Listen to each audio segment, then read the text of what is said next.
Across Apple Podcasts, Spotify, Google Podcasts and YouTube, this is Talking Science with Dr. Brad Tucker and Matt Miller. Well, a little bit further out than low Earth orbit is the New Horizons spacecraft. It's around the Kuiper Belt, and some information that we've been able to gather from its flyby of Arrokoth could settle how the solar system, our universe, was formed. Well, yeah, we talked about when New Horizons flew by it last January, so not January 2020, but January 2019. And they've been poring over the data, and what they saw with Arrokoth was they called it like a snowman or something like that. It's two round balls stuck together, but then as they got more images, they realized they were fairly flat. So there were more two pancakes stuck together. And so this started to really allow them. I actually think this turned out better than they thought. They just wanted to find another object past Pluto. The fact that they saw this one is probably going to be way more important than anyone appreciated going into it. And it's because there's a big debate in how solar systems form. And you kind of have two models. You have more of a chaotic, big things are crashing into each other, they slam, then gravity pulls all those bits together. Or you have the more kind of softer approach where bodies are smaller, but they slowly spiral in, and then they're gonna just touch into each other and morph into each other.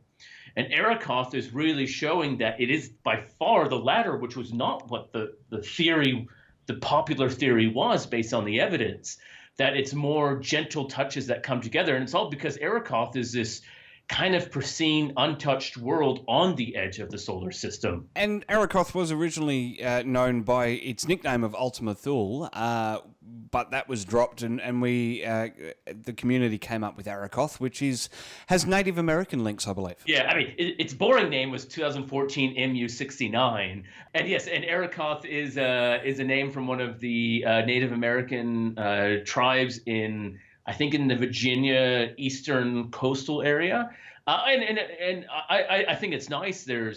There are themes to naming astronomical objects like Pluto and certain moons and certain categories of objects. And so it's nice that with what we call trans-Newtonian objects, which do have to bear the names of some deities, there's a theme name that Arrokoth comes from, just as some of the names of other things past Pluto have been named after Hawaiian deities and gods because they were discovered on Hawaii. So I think it's very nice, and it's also getting away from this, we just have to use Roman and Greek god names. That's how I grew up in school, that everything was Roman and Greek. So yeah, it is, there's a whole multitude of cultures on Earth, and it's great that they're being represented out there as well. In the skies, right? Yeah, we say and we talk about the skies are for everyone, so, well, they should be. And it's showing that all of these things are not just discovered by a small group of people. They're discovered by a huge range of people all across the world.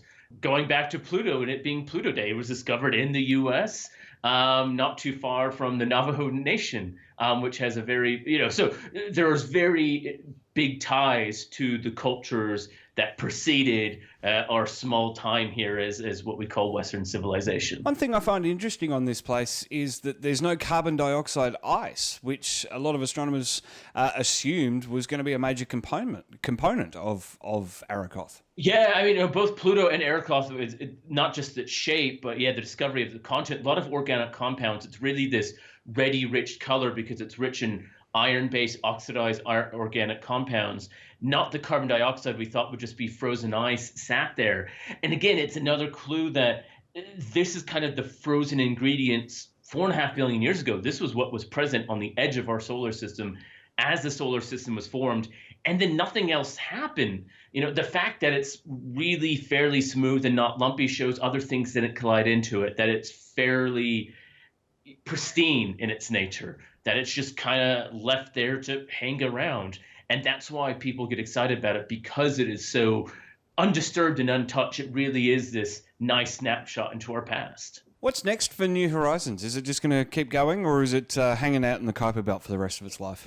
Well, I mean, yes to both, because the Kuiper Belt is big and it's just a lot to it.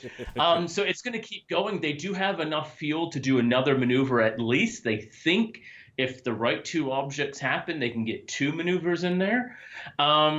Yeah, when 2014 MU-69 was discovered, Arrokoth, and that name is important because it was discovered late in 2014.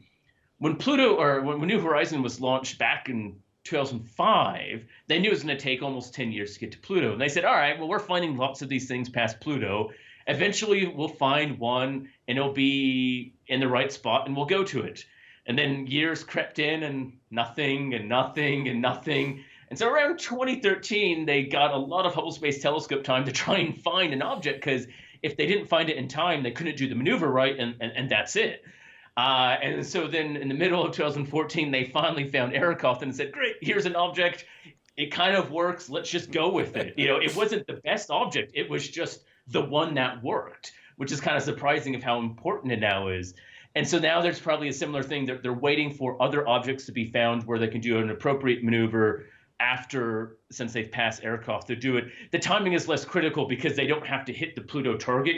New Horizons was aimed at Pluto. It was not going anywhere else. Now it's just going kind of in a trajectory past Arrokoth, and it can be deviated lots of different ways. So they do want to go to another TNO Kuiper Belt object, and they'll find another one at some point. They just haven't said when, or have found it.